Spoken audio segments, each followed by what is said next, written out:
Welcome to Capture the World with D. Interviews with companies and individuals to learn more about digitally capturing the built world. Video, drone, 3D tours, pictures, panoramas, and more. And now your host, a social influencer and community activist, D. Johnson.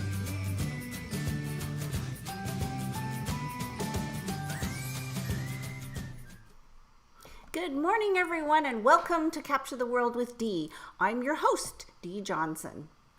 My guest today is the CEO and Chief Photographer at Hopscotch Interactive, a real estate media agency in the San Francisco Bay Area. She is a longtime XR for real estate evangelist and was an early adapter of 3D scanning for real estate using Matterport. She co-founded SpatialFirst, an augmented reality app for exploring commercial spaces in XR, and she's a member of the Commercial Real Estate Professionals Network for Entertainment hosted by Europark in Rust, Germany. The bottom line is she's very experienced and very knowledgeable, and she's a pioneer in the field of 3D scanning. Today we're going to talk about her new product, Talking Walls. So without further ado, please help me welcome Emily Ullman. Good morning, Emily. Thanks for joining me today. Hi, Dee. Thank you so much. It's so good to be here. It's so good to see you again. Yes, as I was telling you, it's like I put real clothes on once every 2 weeks. Well, it's absolutely fantastic to see you again, and it seems like you've been doing very well. So thanks for having me on the show. Of course, I'm excited to have you. So given how famous you are, you probably don't need much of an introduction, but let's start out by telling the world about Emily Ullman, sort of your background and what you're doing now. Okay, well, yeah, I am Emily Ullman. I am the CEO and Chief Photographer, as you mentioned, at Hopscotch Interactive. And Hopscotch Interactive is a real estate marketing agency that I founded in the East Bay, so in the San Francisco Bay Area, in 2015. And I did that when I was, I had been working at a startup. We were working on some real estate technology, and I branched off from there, especially because I was very interested in the 3D and 360 photography. Mm-hmm. So fast forward to 2021, and Hopscotch Interactive is now a leading agency for creating, whether it's virtual tours or it's photography or it's augmented reality campaigns, ways to engage the audience. And really, fundamentally, it's about storytelling. And when I started the company, I was initially, very, very interested in virtual reality and augmented reality, and I still am. And so that's really the future that we are building towards and trying to bring everyone along with us. And also, you mentioned SpatialFirst, which is a startup that I co-founded a couple of years ago, which sort of builds on the bleeding edge of that technology, which is mobile augmented reality for real estate. Yep. Cool. So let's talk about Talking Walls. Can you tell us what it is? Yes, I can tell you what it is. And I also have a little trailer that I can show, but I'll give you a little backstory about what Talking Walls is and sort of the idea and how it came about. So Talking Walls is right now we've shot a pilot for a new show that is dedicated to storytelling using augmented reality and virtual reality to talk about the past, present, and future of buildings. So we're really, instead of just talking about the industry as a whole, we're specifically making the building the star of the show. Mm-hmm. And so, we're very fortunate in the Bay Area to live in a place where we have buildings that have had many lives. They are historic buildings. They are now maybe commercial spaces. Maybe they were co-working spaces for a while, but maybe they have an interesting background that we don't know about. And the idea that I had was really coming out of what I saw was a great pain with my, commercial real estate community here in the Bay Area and around the country, which was during COVID. A lot of people retreated from office spaces and were not using those office spaces. Yeah. And I felt like traditional marketing was going to do a lot, and everybody moved towards using virtual tours extensively for the first time. But I felt like there was something missing. I felt like it was a little cookie cutter, and it was a little bit like, how are we going to tell the actual story about this place? And I felt like in the age of social media, when people are craving connection and they're craving actual meaning, I felt like a very compelling and interesting way to approach especially commercial real estate marketing was to focus on the story, and the story of that property. And it's funny because some landlords want to talk about the past, and then some don't. Some just want to talk about the future.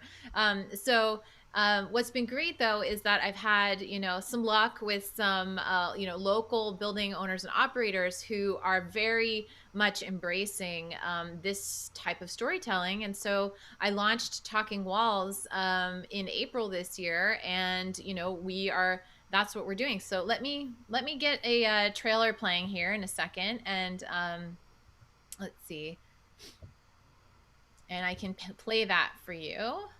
So it looks like my screen share is enabled, and I am going to, let's see, get this ready.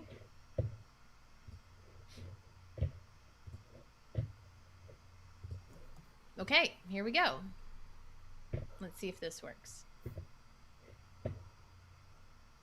Almost. Yeah. And I'm the CEO of Hopscotch Interactive. And today we're going to the Broadway in downtown Oakland so we can take a tour of this historic property in the heart of Oakland. And we're going to meet with Anthony Schell, who is a principal broker at Avis & Young. Let's dive inside. On one hand, you have this gorgeous old school trust apartment, which was part of the original build out of the building. This was a large bank building, like in its first iteration.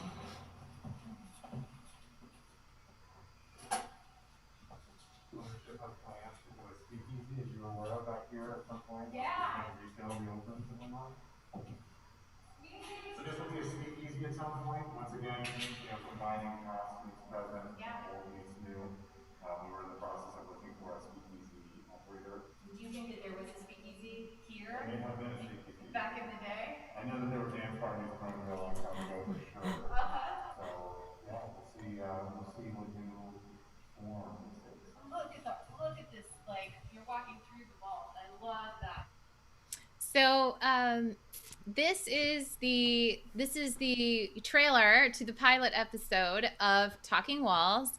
And so we just watched about a minute of it. The very first episode runs, and I can stop sharing screen, and I stopped, right? Yeah.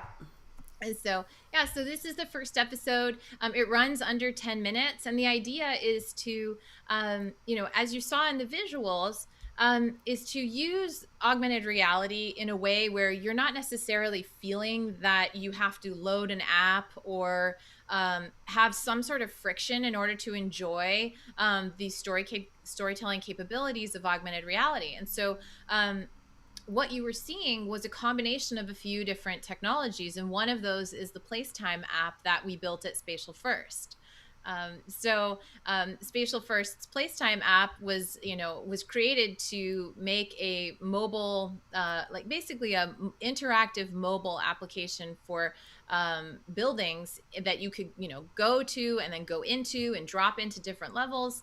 And it was built for Oakland. So it was like this perfect combination of, look, we have historic buildings like 1212 Broadway.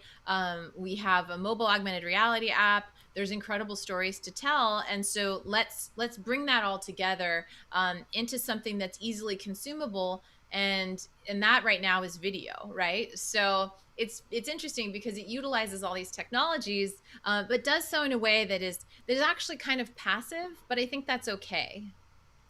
So is the user able to use the app, the Placetime app, and actually visit the building themselves, or is it just the video? Yeah, they can go into the Placetime app as well and explore the buildings. So it's right now we still are sort of in this beta version of the app, and so we have to we have a waiting list for that. And so right now it's more like we can send you augmented reality clips that you can play on your phone, so you can explore the bank vault in augmented reality, and then eventually you'll be able to explore the whole app itself. And that is a pretty spectacular thing, because it's not easy to build an augmented reality application based on a map, and then having all of that bandwidth load quickly in real time on a phone. And so it was a very big undertaking. So yeah, but if they want to explore the bank vault itself, absolutely. So you actually scan that bank using Matterport, right? We did both. So we did a Matterport scan. So what came together in that video was a few different things. So it was Matterport, and it was also traditional, or I wouldn't say necessarily traditional, but LiDAR scanning from iPad. And so with the 2020 iPad, we were able to scan the bank, take that, put it into a USDZ format, and then be able to use, visualize that and use that in augmented reality. So right now, there are still quite a few hoops that people have to jump through in order to get that content, viewable in AR. And so, that's really the service that SpatialFirst is providing, is doing we do the capture, and then with SpatialFirst, then we can do the conversions, and then we can give you that final product so that you can share something in augmented reality. And with this, with this particular building, I also wanted to show some historical documents and some historical footage, because I really think that is part of the story as well. And so, that interactivity is also the kind of thing that you can do with augmented reality, with, looking at something on a mobile phone or a tablet, and then clicking on it and spinning it around, just to kind of let that person experience the place wherever they are. And that's the other thing about augmented reality, is that if you, for example, do a Matterport scan, a lot of people don't know that you can actually walk that. You could, if you got the 3D data, you could walk that space in augmented reality in your living room, for example. And so that's sort of the workflow that is I think challenging to somebody who doesn't have advanced knowledge of the system. So we tried, and we're able to make that into something that is more packaged up, more easy to experience. But then, of course, I wanted to take it one step further, which was, well, yeah, you can do that, but why do you do it? And what's the story you're trying to tell? And so I think that having properties like the Broadway, where there's a really interesting past and present and future, then that's one of the things that I think is a compelling use case for AR. So from what I understand, there's two components. There's the actual 3D scan, right, which is what the building looks like currently. And then the augmented part is where you show, on top of the scanned image, you show what it could look like. Is that right? Yeah, you can show what it could look like, or you can do augmented. You can also just use reality capture and the existing built environment as your augmented reality object. That's also possible, because you're scanning something that exists already. But as we know, in the digital world, anything is possible, right? So if that becomes your canvas, is this object that you scanned, or this space that you scanned, then the addition of additional information or content to that is possible, because it was already created in 3D. So yeah, that's sort of the thing that enables all of this is the 3D, or the LiDAR, for example, as one of the ways to capture something in 3D. That's so cool, because then you could have a building that you've captured in current time in 3D, and if you have old data or old pictures, you could show what the building used to look like, right? And then you can also show what the building is going to look like, because that bank was super interesting, how it had the vaulted doors. And yes, exactly. Dee, you nailed it. That's the thing, is that right now, and this gets a little bit philosophical, but right now we sort of exist in this world where we walk into a physical place like that commercial real estate office, or that office building, and all we see is what's there, and we don't see the history, and we don't even really see the future. Like, our eyes just tell us that one story. But what augmented reality, enables, and this is the thing that I'm very excited about, is that, you can think of it as almost like leaving a note somewhere. Well, you can leave a digital note somewhere as well. And that was the vision, and is the vision, of course, of SpatialFirst, that like eventually I will be able to connect content with location. And we see that a little bit already with things like augmented reality in Google Maps, or, find my, if you go and do, I just got an AirTag for my, from Apple, where you can find your keys or your wallet. Well, if you have a current generation of phone, what's really cool is that, you can use augmented reality to locate that. And so I think that the connection right now is where people, they're not totally familiar with this, because I think it's still sort of, it's hiding in plain sight. And that's the thing, is that augmented reality will enable that, where, digital information and place are connected. So yeah, we're sort of showing what the future could be, not only with that building, but also the way that we market spaces. Yeah, so this is taking it one step further. And you can get all this without even having to leave your home. Yeah, Yeah. absolutely. Which Yeah. we all get really good at this past year. It's so true. And I mean, I feel like, yeah, the thing that always interested me in this is, whether it's Matterport or it's other systems or it's photogrammetry, I was very much taken by this notion of place shifting. And so talking walls is, for me, just an evolution of something that I've always really been interested in, which is this idea of, you know, I could, I can record something on TV and look at it later. Well, why can't I record a place and visit it later? Or why can't I share that with someone? Why can't I visit a place remotely? And so virtual reality, of course, has been doing this for a long time, but I feel like as it applies to the real estate industry or to the built environment, we're still kind of in the early days, because it's not being widely used, although these tools have been at our fingertips for quite some time.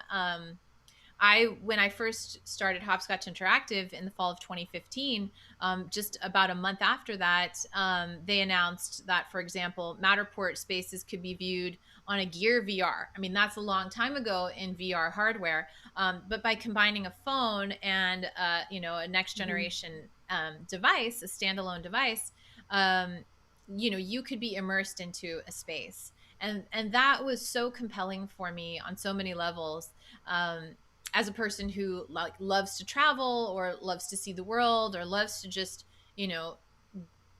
download that information, and feel like it's something that I've experienced personally. I feel like, that was sort of an aha moment for me, was the ability to then, create this kind of content and, and use it to hopefully help people with with whatever story they're trying to tell. So is Talking Walls going to be solely in the Bay Area? Or are you intending on sort of expanding on that? Yeah, I think for now we're going to focus on the Bay Area, and I think that is, in one part, I feel like, we're still in this opening up phase, and people are getting back to work, and so, in fact, there's so many people that may be kind of learning about their office building for the first time. There's a lot of people that were hired that have never met their team in person, or Yep. have never been to their office, and I feel like, going to landlords or going to historic properties, there's some really interesting historic landmarks and hotels that I'm interested in. There's new construction that I'm very interested in. And so we're in the process of talking to landlords right now about, using their property, and hopefully, being able to do that at little or no cost to them. So we would be, featuring different technology in the show, not just the things you saw in the trailer, but, exploring other types of bleeding edge technology, because, that would offset some of the costs of production. Yeah, there's so many wonderful historic places here, but also in the entire US. So it'd be super cool if I can totally see you doing this all over the US at some point. Why not? Yeah. I hope that when we do it, I hope that when we do our next episode, and put that out, that it's like all the things we learned from doing the first episode, that we will only get better and better. And absolutely, you're right. I mean, and if people have suggestions for buildings, or they know building owners, that would be a way that they could get involved, or that they could help, because building owners are the ones that they have the properties and they know the stories.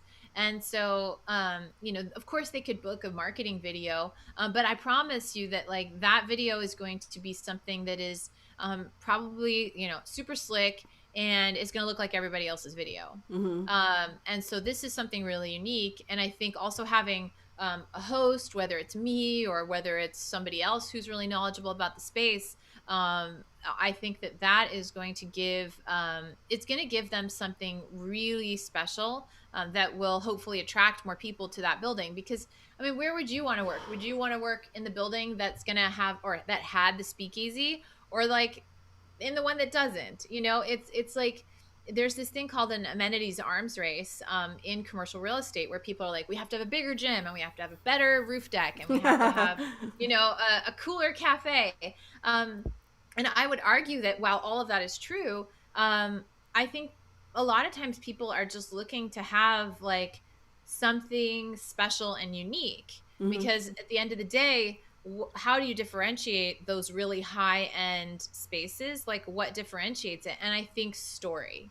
I think that having a story to tell about, why you did it, what it used to be, how cool it is, and of course the location, that wraps up for me into a very interesting package about properties. Yeah, sure. Wouldn't it have been cool if before the Notre Dame burned down, so you could do that for before, if you had scanned it, and then after, like, and then show like what is it going to look like when it's renovated or rebuilt, and then what it actually looks like when it's done.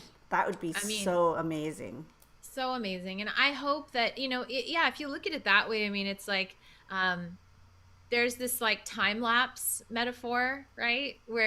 And I love time lapse photography. I think time lapse is like this, maybe underrated, but very, very interesting thing. And I love to make time lapse videos.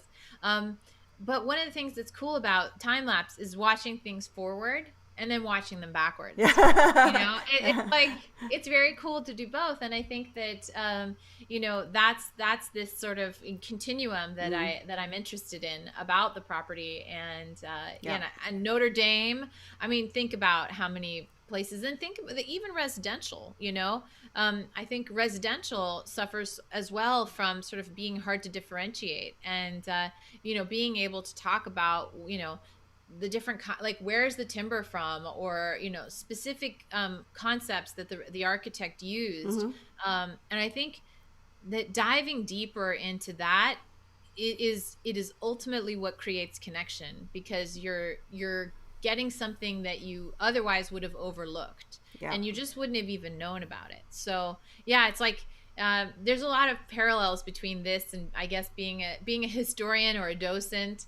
But for me, like the minute I started talking to my clients about it, like they were like, oh yeah, this used to be like the first printing press in the East Bay, or like this is where the longshoremen used to come and have their lunches, or like all of these stories start to come out as soon as you kind of ask about properties, specifically like Jack London Square, downtown Oakland, all of the financial district in San Francisco, and I think that is that's something that folks, I hope and I think will be connecting to and excited to learn about.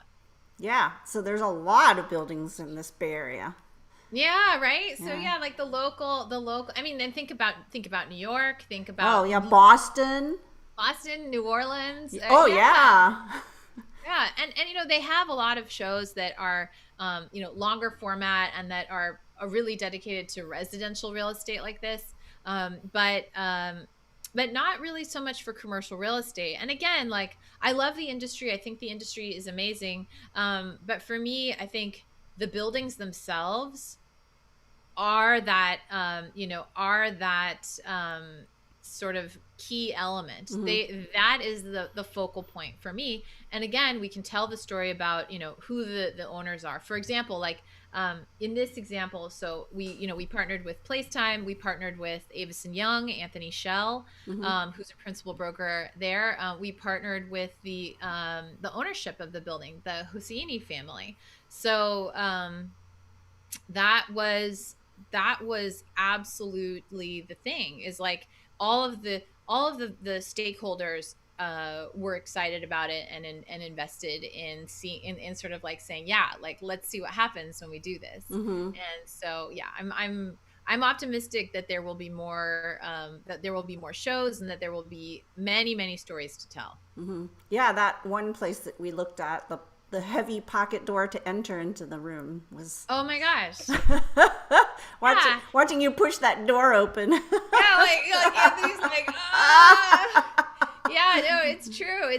And there's pool tables down there, and there's also, if you continue to watch that episode, what you learn is that I think that the approach that Anthony has and the leasing team has to that is like, hey, we don't know what the best use for this space is, especially downstairs. I mean, they want to do speakeasy in the vault, but in the adjacent space, they're hoping that the community actually brings forth the best use for that space. And in this sort of post-pandemic world that we're imagining, that's an interesting and important moment in time where we get to reshape the use of our cities. Yep. And how do we go back to work, and so those questions are, I think, open still. Yep. For people to be asking and to be looking for the answers. And so I think that the more that we can facilitate those conversations, I think the better. Yeah, I could totally see that place being an area where the community gathers, like socially. Right. People are craving that right now. They want to go out and they want to be around people. So that, yeah.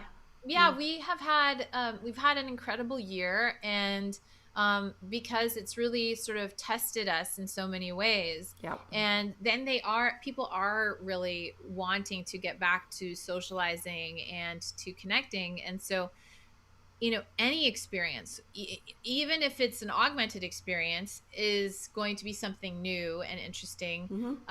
As well as, this, I think there's still like some timidness around going back to work. Yeah.